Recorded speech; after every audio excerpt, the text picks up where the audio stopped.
राम शूरत कुमार योगी राम शूरत कुमार जय गुरु राया योगी राम शूरत कुमार योगी राम शूरत कुमार योगी राम शूरत कुमार जय गुरु राया योगी राम शूरत कुमार योगी राम शूरत कुमार योगी राम शूरत कुमार जय गुरु राया योगी राम शूरत कुमार योगी राम शूरत कुमार योगी राम शूरत कुमार जय गुरु राया सद्गुरुनाथ महाराज की जय யோகி ஞான யஜ்ஞம் திருச்சியை அடுத்து கரூரிலே இன்று துவங்குகின்றது.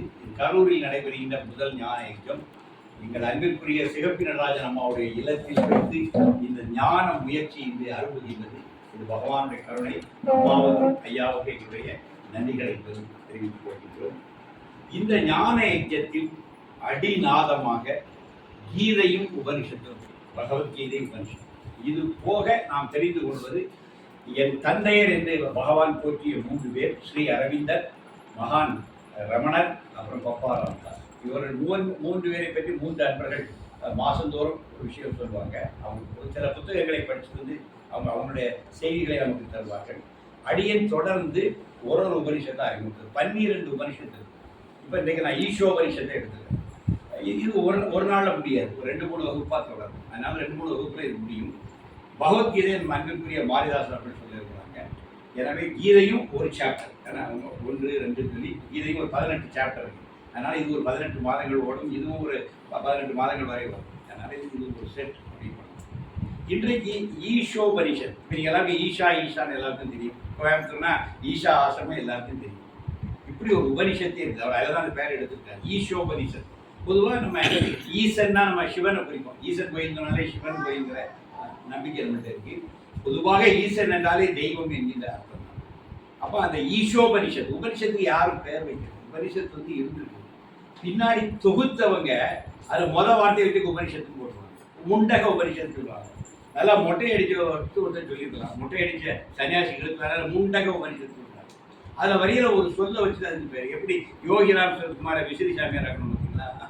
அவர் கையில் விசிறி வச்சதுனால விசிறி சாமியார், சட்டி வச்சிருந்தாருன்னா சட்டி சாமியார். நம்ம பேர் வைக்கிறத நம்மளால அடிக்கவே முடியாது. சிம்பிளா அவனுக்கு புரியுற மாதிரி வச்சிருவாங்க. அதனால இந்த உபனிஷத்து யார் எழுதுறான்னு தெரியாது. ஆனால் இந்த உபனிஷத்துக்கு ஈஷோபனிஷத்துன்னு சொல்ற ஒரு வழக்கம் இருக்கு. வேற ஒன்றும் இல்லை. முதல் ஸ்லோகமே ஈசா வாசியம் இதம் சர்வம். இந்த சொல் அப்படி ஆரம்பிக்கிறதுனால ஈஷோபனிஷத்துன்னு அதுக்கு பேர் வச்சுட்டாங்க. இந்த முதல் ஸ்லோகத்தை இதை ஏன்னா இதில் 18 இருக்கிற உபனிஷத்துலேயே சிறிய உபனிஷத்து மொத்தமே 18 ஸ்லோகம். 18 36 லைன். 36 லைன் தெரிஞ்சுதான் இந்த பிரபஞ்சமே உங்களுக்கு புரிஞ்சிடும். இந்த வாழ்க்கை புரிஞ்சது எல்லாமே புரிஞ்சிடும். சாரம், ஞானத்தினுடைய சாரமாக ஈஷோபனிஷத்து. எல்லா ஞானிகளும் ஈஷோபனிஷத்தை பற்றி பேசியிருக்காங்க, இதை பற்றி எழுதியிருக்காங்க. சங்கரர் துவங்கி பலர் இதுக்கு பாஷ்யம் பண்ணியிருக்காங்க. ஈஷோபனிஷத்தை பேசாத ஆட்களே இல்லை. 12 உபநிடதம் இருந்தாலும் இந்த உபநிடத்தை தொடாமல் யாருமே போகல. ஏன்னா இது அவ்வளவு ஒரு அருமையான ரத்தன சுருக்கமாக மனிதனா என்ன, வாழ்க்கைனா என்ன, இந்த பிரபஞ்சம் என்னங்கிற கேள்விகளுக்கு விடையை தேடுகின்றது உபநிடதத்தினுடைய ஒரு சிறப்பு. முதல்ல நான் ஒரு முன்னுரையாக சில விஷயங்களை சொல்லியிருந்தேன். இப்போ நம்மளாம் என்ன நிலையில் இருக்கோம்னா 2 நிலை இருக்கும். இப்போ நம்ம வந்து ஆத்மாங்கிற ஆன்மீகத்தில் வந்து மறைஞ்சு நம்மளாம் ஆத்மன், நாம் இந்த உடல் இல்லை, நாம் ஆத்மா அப்படின்னு ஒரு கருத்து ரீதியாக நம்ம தெரிஞ்சு வச்சுக்கோம். ஒரு மனிதனுக்கும் மகானுக்கு என்ன வித்தியாசம்? மனிதன்கிறவன் ஒரு கட்டுப்பட்ட ஆன்மாவுக்குரிய, நம்ம கண்டிஷன்டு சோல். நம்ம இப்போ யோகிராம் சுகுமாரோட மகான்கள் யாரு? அன்லிபரேட்டட் சோல். அவங்களாம் விடுதலை அடைந்த மனிதர். சாமியை வந்து சொன்னாங்க, எனக்குள்ளையும் என்னையும் உன்னையும் இயக்குவது இறைவன் தான். என்னை உங்களை இறைவன் உங்களுடைய ஈகோ வழியாக இயக்குகிறான், என்னை நேரடியாக இயக்குகிறான். மனிதனுக்கு மகான் வித்தியாசம் தெரியுதா? அதாவது மனிதனை இயக்குறது இறைவன் தான், மகானை இயக்குறது இறைவன் தான். ஆனால் யோகி அழகா சொன்னாரு, உங்களை உங்களுடைய ஈகோ வழியாக, உங்களுடைய நாங்கிற அந்த அதை வச்சு தான் உங்களை வேலை செய்ய வைக்கிறாரு. ஆனால் எங்கள்கிட்ட நான் இல்லை, எங்களை அவரே நேரடியாக வேலை செய்கிறாரு. இதுதான் யோகி சொன்ன விஷயம். இதுதான் அந்த உபனிஷத்து. அப்புறம் 2 டைப் இருக்காங்க. மனிதன்னு சொன்னாலே என்ன தெரியுமா? மனிதர்கள்னு சொன்னாலே அவன் கண்டிஷன், அவன் சில கட்டுப்பாட்டுக்கு உரியும். அந்த கட்டுக்கெல்லாம் அவிழ்ந்துட்டுனா அவன் ஞானி. அது விடுதலை, லிபரேட்டட் சோல். இது கண்டிஷன் சோல். அப்போ நம்ம எல்லாருமே என்னதான் limited, private limited, private private limited company, நம்மளாம் லிமிட்டெட் தான். அது அன்லிமிட்டெட். ஞானம் என்பது அன்லிமிட்டெட். அப்போ ஒரு அன்லிமிட்டடை லிமிட்டெட் படிக்க பார்க்கணும். இதுதான் நம்மளோட சிக்கலை. நம்ம என்ன படிக்க போகிறோம்? ஞானம் படிக்க போகிறோம், உபனிஷத் வாசிக்க போகிறோம். அது அன்லிமிட்டெட், இன்ஃபினிட், இன்ஃபைனைட். யோகி வாசனை இன்ஃபைனைட், அது அன்லிமிட்டெட். நம்ம யாரு? லிமிட்டெட். இந்த லிமிட்டெட் அன்லிமிட்டெடை படிக்க போகிறதுங்கிறதே கொஞ்சம் இடிக்குது. அப்போ இந்த லிமிட்டெட் வந்து எவ்வளோ பணிவாக இந்த அன்லிமிட்டெட் தெரிஞ்சுக்கணும். இந்த பாவம் நம்மள்ட்ட எப்படி வரணும்? அதில் என்ன சொல்கிறேன், ஏன் நம்ம அன்லிமிட்டட்னு சொல்கிறேன், ஏன் நம்ம லிமிட்டட் சொல்கிறேன்னா, நம்ம எல்லாமே இந்த பஞ்சபூதங்கள் வழியாக தான் உலகத்தை பார்க்குறோம். கண், காது, மூக்கு, வாயு இதை பார்க்குறோம். ஆனால் இது எல்லாமே குறைபாடுடையது. நம்முடைய ஞானம் சொல்லும். கண்ணுக்கு என்ன தெரியும்? இந்த கண்ணு ஒரு தூரம் வந்து தம்பி என்னோட குறைஞ்சி வயசாகிட்டு என் கண்ணு பார்த்து குறைஞ்சி ஒரு எக்ஸர் கூட கொஞ்சம் பார்ப்பான். ஆனாலும் மனித கண்களுக்கு சில விஷயங்கள் தான் பார்க்கணும், எல்லாத்தையும் பார்க்கணும். ஒரு சாதாரண வானத்தில் பறக்கிற ஒரு கழுகு இங்கே கிடக்கிற ஒரு கோழி குஞ்சு கரெக்டாக வந்து தூங்குது. அப்போ அந்த கழுகினுடைய பார்வை மனிதனுடைய கண்ணை விட கழுகு சூரிய கட்டு. அப்புறம் காது, நமக்கு சில சிலபஸ் தான் காதில் கேட்கும். நம்ம காது வந்து எல்லா சவுண்டையும் கேட்க முடியாது. இந்த பூமியில் எங்கள் ஒரு சின்ன விஷயம், ஒரு ஃபேன் சுற்றினாலே ஒரு சவுண்டு வருது. இந்த பூமியே சுற்றிட்டு இருக்கு, இந்த பிரபஞ்சங்கள்லாம் சுற்றி இருக்கு. அதில் சவுண்டு வராதா? ஒரு சவுண்டு வந்துட்டு தான் இருக்குது. அதை ஹியூமன் இயர்ஸால் கேட்க முடியும், நம்ம காதால் கேட்க முடியும். இந்த பிரபஞ்சத்தில் இவ்வளோ பெரிய இயக்கம் நடந்துட்டு போது அதுலேருந்து ஒரு சப்தம் வராமல் இருக்குமா? கண்டிப்பாக வருது. ஆனால் மனித காதுகளுக்கு அதை கேட்குற சக்தி இல்லை. 2 எறும்பு போகிறத பார்க்குற எறும்பு எதிர்ப்பு போடுவோம். 2 பேர் ஒரு நிமிஷம் பேசி போகணும் வச்சுக்கலாம். எறும்பு கவனிக்கிற எறும்புலையும் கவனிக்கணுமா? நம்ம பெரிய பெரிய எறும்பையும் கவனிக்கணும், துரும்பையும் கவனிக்கணும். அது அப்படி எது கேட்க போகும்போது 2 எறும்பு ஏதாவது ஒரு செகண்ட் 2 பேர் அப்படி போகும். அவங்களுக்குள்ள ஏதோ இருக்குது. காக்காலாம் கத்துன்னு சொல்ல இல்லை, அது பேசுது. காக்கா லாங்குவேஜ் உனக்கு தெரியாது, அது 2 பேசுது. ஒன்றும் நினைக்கிறோம். அங்கே ஒரு ஆடு, நாங்கள் நினைக்கிறேன் வாக்கிங் போயிட்டாலும் இங்கே ஒரு ஆடு கத்துது, தொலையிலேருந்து இன்னொரு அது குட்டி ஆடு ஒரு சவுண்ட் கொடுது. 2 மாறி மாறி ஏதோ கம்யூனிகேட் பண்ணிகிட்டே இருக்கு. அங்கே கிடக்கேன்னு அது சொல்லுது, ஒன்று தானே தேடிட்டு இருக்கேன்னு இது சொல்லுது. அப்படி எடுத்துக்கிட்டேன். அது நம்ம ஒரு ஹியூமனாக அதை பார்த்தேன். அப்போ எனக்கு இப்போ நம்ம எவ்வளோ பலகீனமாக இருக்கிறோம். 2 ஆடு, அம்மா ஆடு, பிள்ளையாடு தனித்தனின்னு பேசிட்டு இருக்கு. அது என்ன பேசுன்னு நமக்கு தெரியும். இப்போ நம்ம எவ்வளோ லிமிட்டடாக இருக்கிறது தெரிஞ்சு போயிட்டா. நம்ம பெரிய மனிதன் உலகெல்லாம் பேசிடுவோம். ஆனால் நமக்கு ஆடு என்ன பேசுன்னு நமக்கு புரிய முடியாது. 2 எறும்புகள் என்னவோ தலையாடு போகுது. சுவாமி அதெல்லாம் கவனிச்சார், எறும்புகளெல்லாம் சாமி கவனிச்சு பேசிட்டு. ஒரு ஞானிக்கு எல்லாமே அற்புதம், எல்லாமே அதிசயம், எல்லாமே என் தந்தையினுடைய சொல்லி அவ்வளோ ஆழ்ந்து அதை பார்த்துட்டு. அப்போ நம்முடைய புலன்கள் லிமிட்டட். நம்ம ஏன் லிமிட்டட்னா, நம்ம புலன்களுக்கு எல்லை இருக்குது. கண்ணால் சில விஷயம், சில பவரை பார்க்க முடியும், அந்த பவர் மேலே பார்க்க முடியாது. காதால் சில டெசிமல் தான் கேட்க முடியும், சில டெசிமல் நமக்கு கேட்காது. ஆனால் அதுக்கும் மேலான சத்தங்கள் இந்த உலகத்தில் இருக்குது, அதுக்கு கீழான சத்தங்கள் இருக்குது. இந்த 2ஐயும் நம்ம ஆட ரொம்ப குறைஞ்ச சத்தம் எறும்பு பேசிக்கிற சத்தம், அதை கேட்க முடியாது. இடிக்கும் மேலே சில சவுண்ட்ஸ் இருக்குது, அதை நம்மளால் கேட்க முடியாது. அதுக்காக சப்தம் இல்லாமல் இல்லை. நாம் லிமிட்டட், நம்முடைய புலன்களும் லிமிட்டட். இதை நம்ம முறை புரிஞ்சுக்கணும். அதனால் போல் நம்ம பற்றி என்ன ஒரு பணி வரணும், நம்ம வெறும் லிமிட்டட். இது வந்துட்டா உங்களுக்கு என்ன வரும்? சரணாகதி வந்துடும். லிமிட்டட் அன்லிமிட்டட் பார்த்துருக்க ஐயா எனக்கு தெரிஞ்சது நத்திங் அப்படின்னு போய் விழுந்தா தான் சம்திங் கிடைக்கும். இல்லை சாமி எனக்கு கொஞ்சம் தான் தெரியும், இந்த விஜயத்தை மட்டும் சொல்லித்தாங்கன்னா இது ஜென்மத்தில் பாஸ் ஆக மாட்டேன். அதனால ஏன் கண்டிஷன் என்னன்னா இது விஷயம். 2வது, அதனால தான் ஒன்று சொன்னாங்க, கண்ணால் காண்பதும் பொய், காதால் கேட்பதும் பொய், தீர விசாரிப்பதே மெய். தமிழ் ஒரு அழகான இருக்கு, எல்லாரும் தெரியும். கண்ணால் காண்பதும் பொய், நம்ம எப்படி தெரியும்? தீர விசாரிக்கணும். யாரா என்ன சொன்னா அந்த விசாரித்தல், தீர விசாரித்தல் என்பதுக்கு ஞானத்தில் அர்த்தமே வேற. தீர விசாரிக்கும் போது விசாரிக்க வந்து தீர்ந்து போகணும். தீர விசாரித்தல் கேட்டது ஞான விசாரம். கண்ணால் காண்பதும் பொய்ன்னு சொல்றான். அவன் கண்ணு காட்டுதலாடா, 5 புலன்கள் காட்டுறது மெய் அல்ல. தீர விசாரின்னு சொல்றான். உள்ள போய் புகுந்ததப்பா. தீர விசாரினா வெளியாளத்தை போய் கேட்கறது இல்லை, அது என்னதுங்கிறத நீ உள் புகுந்து பாரு. தீர விசாரித்தல். தீரங்கிற வார்த்தை தெரியுமா? அதோட தீரா நதின்னு சொல்லுவாங்க. நதி தீரா நதி. ஆனால் விசாரிப்பு தீர்ந்து போகணும். அது ஒரே உதாரணம் ரமண மகர்ஷி சொல்லுவார். பின்னாடி தேவிகா பின்னாடி அடுத்த கிளாஸில் சொல்லுவாங்க. என்ன கேட்டதுன்னா, எல்லாம் விசாரிச்சு பிணம் சுடு தடி போல நான் யாரும் கேட்டு அதுவும் எரிஞ்சு போயிருக்கு. அந்த கேள்வியை எரிஞ்சு போகணும்னு சொல்லி ரமணர் சொல்றாரு. அப்ப தீர விசாரித்தல் தெரியாது, அது ஞானம்.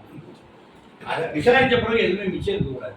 அந்த தீர விசாரித்தல், அதைத்தான் அன்னைக்கு கண்ணால் காண்பதும் போய், காதால் கேட்பதும் போய், தீர விசாரித்தலே மெய் என்கிற தமிழ் சொல்லுக்கு அவ்வளோ பெரிய வேல்யூ இருக்கு.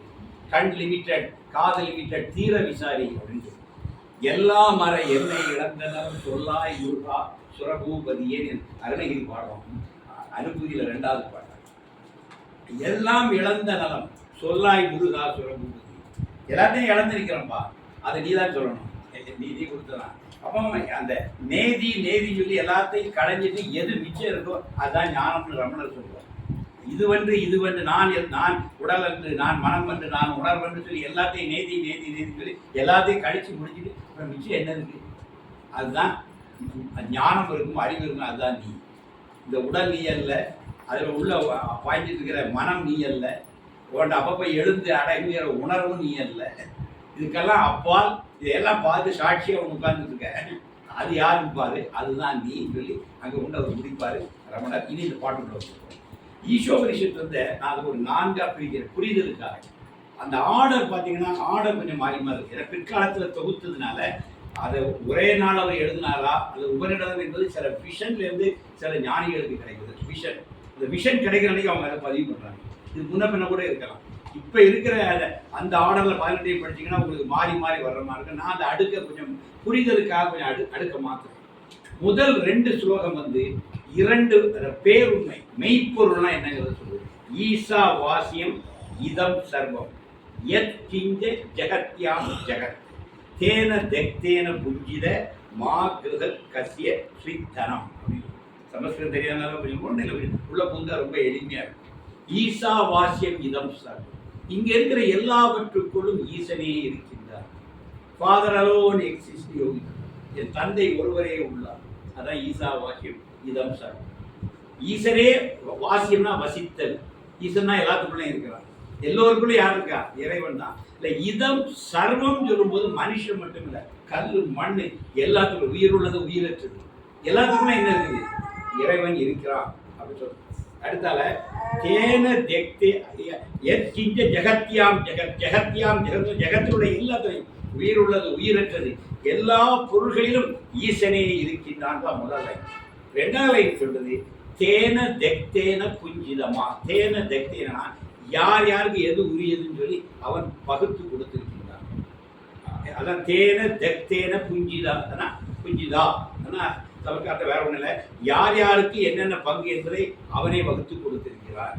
என்ன சொல்றது? மா கஷ்ய ஸ்ரீ தனம். அதனால் அடுத்தவனுடைய பொருளுக்கு ஆசைப்படாதே. தனம்னா எல்லாரும் தெரியும் பொருள். உனக்கு என்ன உண்டோ அதை அளந்து கொடுத்துக்கா இறைவன். அடுத்தவன்றோட நீ ஆசைப்படாதே இந்த முதல் சொல்றது. ஏன்னா இந்த உலகம் முழுக்க இறைவன் உடைந்திருக்கிறான். எல்லாத்துக்குள்ள இறைவன் இருப்பது அதை எடுக்க முடியுமா? அதோட உனக்கு உரிய பங்கு அவன் கொடுத்துருக்கான், அதை மட்டும் நீ வச்சுக்க, அடுத்தவன் பங்கு நீ திருடாத அப்படின்னு ஒரு மேலோட்டமான ஒரு அர்த்தம் இருக்கு. அதுக்கு ஆழ்ந்த அர்த்தம் இருக்கு. இனி 2வது ஸ்லோகத்துக்கு போகலாம். 2வது ஸ்லோகம் என்ன கேட்டதுன்னா குருவன் ஏவ இக கர்மாணி ஜிஜி விசேத் சதம் சமக. இது கொண்டு குருவன் ஏவ இக கர்மாணி. சிலவங்க நினைக்கலாம் 100 வயசு வாழலாம். நான் அன்னைக்கு பேச்சோட பேச்சா திருச்சியில் சொல்லிட்டேன், நான் ஒரு 10 வருஷம் ஆக்டிவாக இருப்பேன், பிஜி போல கூட 15 வருஷம் இருக்கலாம். அதுக்குள்ளே நீங்கள் இதெல்லாம் நிறைய தெரிஞ்சிங்க. அதுக்கப்புறம் இந்த பதிவுலாம் வச்சுட்டு பேசணும்னு ஒரு ரொமாண்ட் ரொம்ப செஞ்சு ஆகிட்டேன். அப்போ அந்த மாதிரிலாம் நெகட்டிவாக பேசக்கூடாது. சரி, அப்போ என்ன பண்ணால் ஒரு அக்ரிமெண்ட் வரும், 100 வயசு இருந்தது போதுமான, அப்போ உனக்கு 80,000, அப்போ நான் 100 இருப்பேன் அப்படின்னு சொல்லி பேசுங்க. பார்த்தா இது நான் உபநிஷத்தில் எந்த வாசல் வருது? 100 வயசு இருக்கலாம், நீ வேணா 100 வயசு இருக்கலாம். குருவன் ஏவ இக கர்மாணி ஜிஜி விஷயத் சதம் சமக. சதம்னா 100, சமகனா வருஷம். 100 வருஷம் நீ வாழலாம். ஆனால் என்ன செய்யணும்?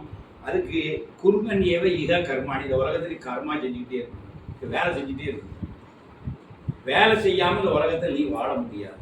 உலகத்தில் நீ பிறந்துட்டேன்னா உனக்கு ஒரு ரோல் இருக்கு, அந்த ரோலை நீ செஞ்சுதான். வேலைக்கு ஒரு ஹவுஸ் ஒய்ஃபுக்கு வீட்டை பராமரிக்கிறது, ஒரு கணவருக்கு பணம் சம்பாதிச்சு கொண்டு கொடுக்க வேண்டியது, ஒரு பையனுக்கு நல்லா படிக்கணும், மிச்ச நேரங்கள் அம்மா அப்பாவுக்கு ஹெல்ப் பண்ணணும். இதுதான் கர்மாணிகள். இந்த வேலைகளை செய்ய, இந்த கடமைகள் கர்மாணிகள் தான் கரெக்டாக நம் கடமைகள். நமக்கேற்று சில கடமைகள் இருக்கு, அந்த கடமைகளை நம்ம செய்யணும். செஞ்சுட்டே இருக்கணும். 100 வருஷம் வாழலாம் அப்படின்னு உபரிஷத்தை அஷ்டம் பண்ணுது. 100 வருஷம் உங்களுக்கு தாரேன், ஆனால் நீங்கள் 100 வருஷம் என்ன செய்யணும்? ஒரு கடமைகளை நீங்கள் நிறைவேற்ற வேண்டும். அதை ஒரு கண்டிஷனாக போட்டு ஏவம் தொய் ந அந்நிய இதை இதை விட்டுட்டு அந்நியமாக வேற வழி இல்லை. நீ உலகத்தில் வாழன்னா நீ வேலை செஞ்சு தான் ஆகணும். சொல்லிட்டு ஒன்று சொல்லுது, கர்ம லிப்பியதே நரே. நரேனா நரன்னா மனுஷன். மனித வாழ்க்கையை கர்மத்தோடு இணைஞ்சது. வேலை செய்யாம கர்மம் செய்ய கர்மம் நினைச்சுக்கீங்க. கர்மம்னா பணியாற்றாமல். நீங்க பணியாற்றாமல் நீங்க வாழ முடியாது. கர்ம லிப்பியதே நிறைய. மனித ஜென்மம் நீ எடுத்துட்டா நீ வேலை செஞ்சுதான். இது ஒரு முறை நம்முடைய செல்வராஜ் என்கின்ற அணுக்க கொண்ட சுவாமிகிட்ட ஒர்க் பண்ணவர். அவர்கிட்ட சாமி சொன்னார், செல்வராஜ் நம்ம ஏதாவது ஒர்க் பண்ணணும் செல்வராஜ். சில இவங்க சாமியார்கிட்ட இருந்து என்னென்ன வரும், அதெல்லாம் ஆட்களை பார்க்க வருது, சாமி கையை காட்டினா பணம்லாம் வந்து விடுது, நம்ம இப்படியே சௌக்கியமாக இருந்துடலான்னு ஒரு எண்ணம் வரும். இது சாமிக்கு புரிஞ்சுட்டு சாமி செல்வராஜை கூப்பிட்டு, செல்வராஜ் நம்ம எல்லாரும் என்னைக்குமே நம்ம வேலை செய்யணும் செல்வராஜ், வேலை செஞ்சுட்டே இருந்து சம்பாதிச்சு அதெல்லாம் நம்ம வாழணும் அப்படின்னு சொல்லிட்டு பிச்சைக்காரன் கூட வேலை செஞ்சுட்டு இருக்கான் செல்வராஜ். அவர் என்ன ஆசிரமம் சாமி நல்லா உட்காந்துருக்காரு, ஆளாளுக்கு வந்து பாத்துல காணிக்கை வச்சுட்டு போறான், பெரிய கட்டடம்லாம் எழுதும்போது அந்த பசங்களுக்கு அவங்களோட அறிவு இருக்கும். சாமி பிச்சைக்காரன் கூட ஒர்க் பண்ணிட்டு தான் இருக்காங்க செல்வராஜ்.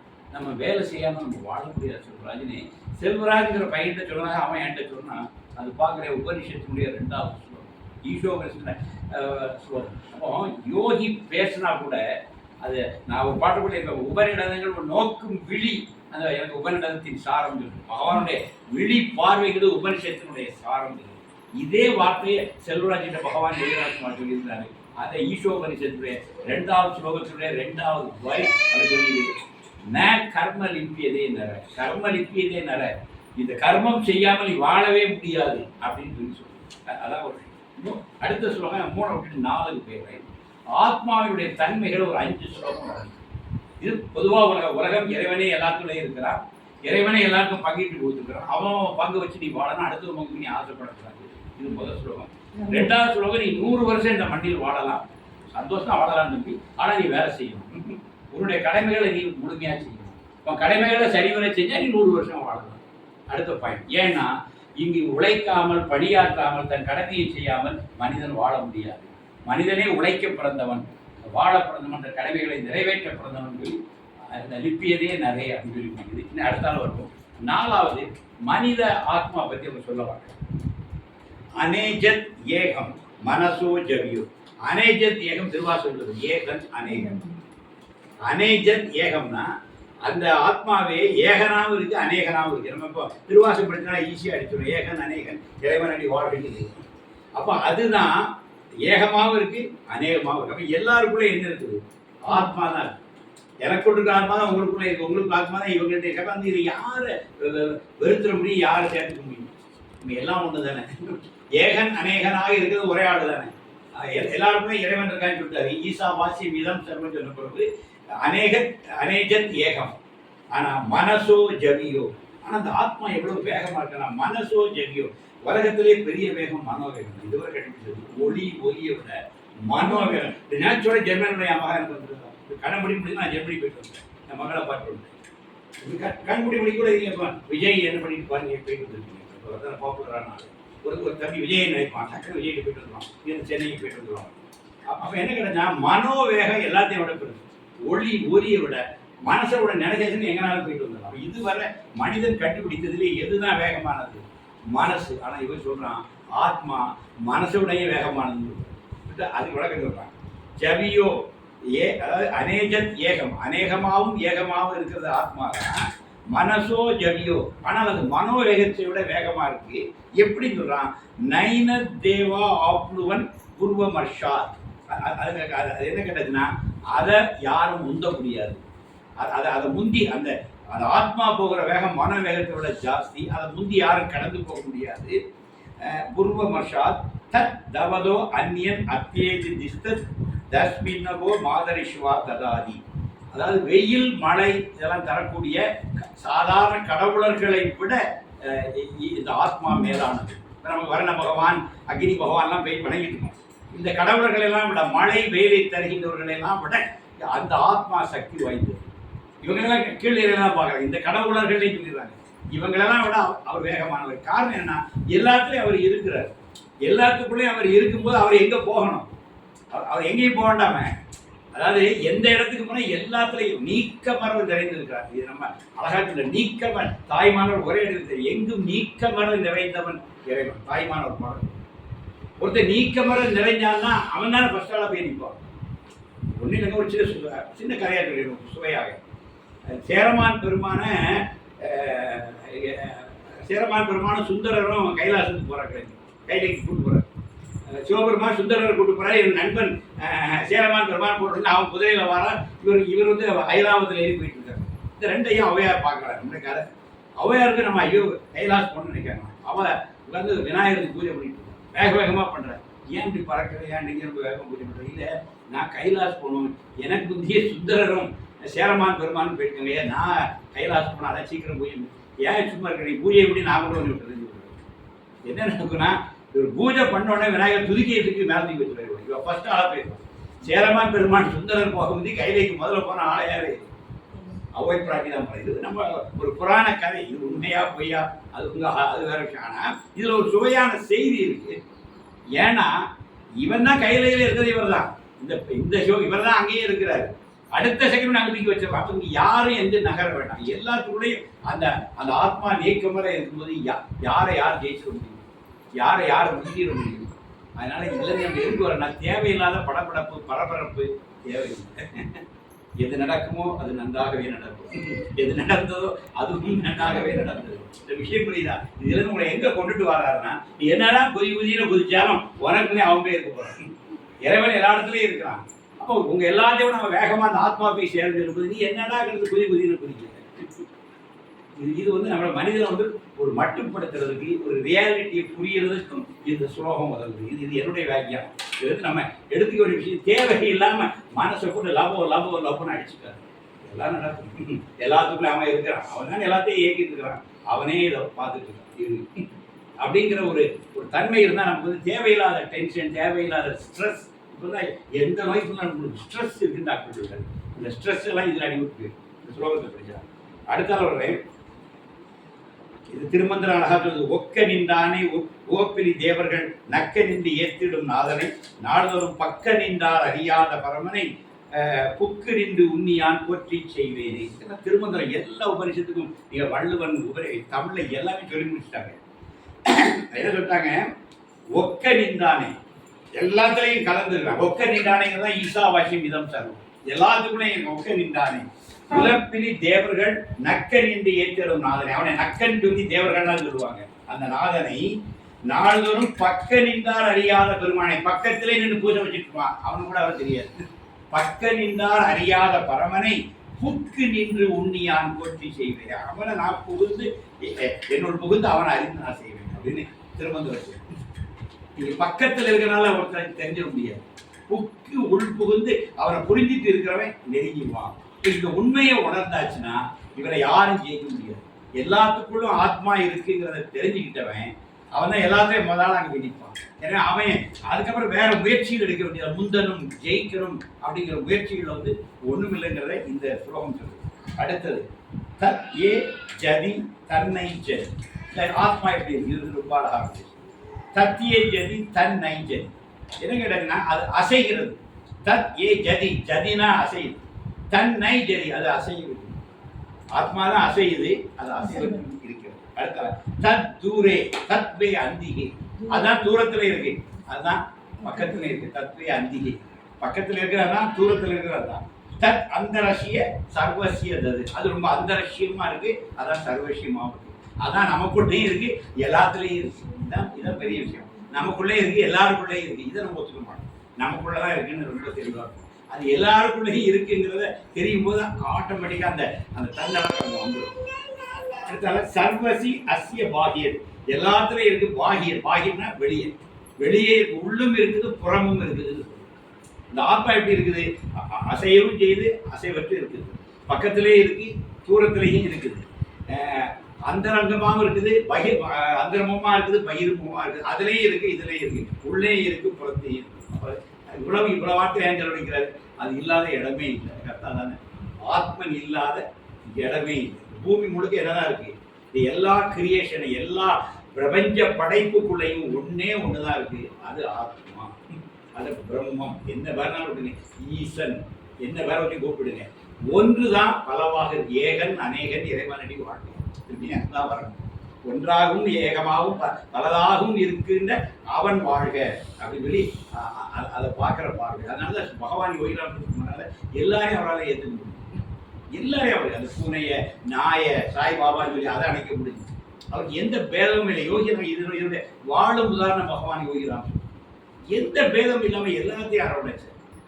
அவருக்கு டிஃபரன்ஸே கிடையாது. காரணம் என்ன? அவர் எல்லோருக்கும் ஒரு பையன் கேட்டான், சாமி நீங்க கடவுளை பார்த்துருக்கீங்களா? ஒரு சின்ன பையன் பாருங்க, சாமி கடவுளை தள்ளி வேற என்னப்பா இருக்கு பார்க்கறது?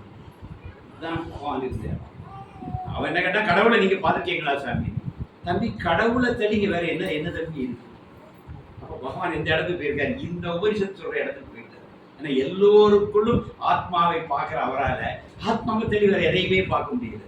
நீ எதிர வந்தாலும் உன்னை சுயம் ஒரு பார்க்க உன்னையும் அப்படி வணங்கினார்.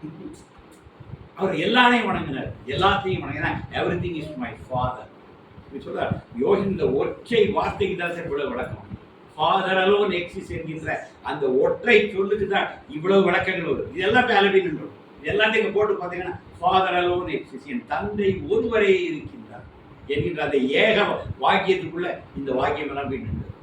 என்னுடைய சந்தோஷம் இந்த உபனிஷத் படிக்க படிக்க என் தந்தை என்னாக சொல்லிட்டு போயிட்டாரு. எந்தை ஒருவரே இருக்கின்றார். ஃபாதர் அலோன் எக்ஸிஸ்ட், வேற எதுவும் இல்லை. Nothing else, nobody else. இந்த பிரசன்ட், பாஸ்ட், ஃபியூச்சர்.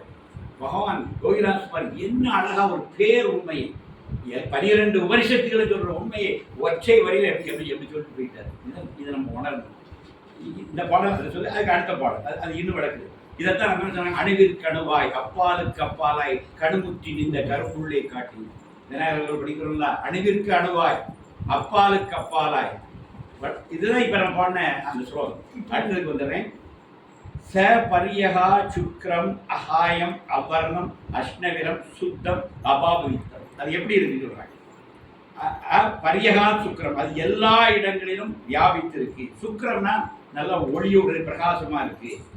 காயம், அது உடம்பு இல்லை. காயம்னா உடம்பு. காயமே இது பொய்யாடா, வெறும் காற்றடைத்த பையடா சித்தர்கள் படுவாங்கல்ல. காயம் அகாயம். ஆத்மாவுக்கு உடம்பு கிடையாது. வர்ணம், அதுக்கு வர்ணம் கிடையாது, நிறமும் கிடையாது, இன்னொன்று வர்ணம் கிடையாது. அஷ்ணவிரம், அதுக்கு எலும்பு தசை கிடையாது, உடலே கிடையாதுன்னு சொல்லிட்டாரு. அது எலும்பு தசை நாடி நரம்பு கிடையாது, அதுக்கு வர்ணம் கிடையாது. சுத்தம், அது எப்படி இருக்குது? பரிசுத்தமா இருக்கு, சுத்தமா இருக்கு. அபாப வித்தம், அது யாராலும் அதை குறை சொல்ல முடியாது, சொல்ல முடியாத இடத்துல இருக்குது. இடத்துல கவிர் மனிஷி பரிபு ஸ்வயம்பு, ஸ்வயம்புன்னு சொல்லி ஸ்வயம்பு, நம்ம தமிழில் ஸ்வயம்பு. கவிர் மனிஷி, அது என்னன்னா கவிர் மனிஷி பரிபு ஸ்வயம்புங்கிறதுனா மனம்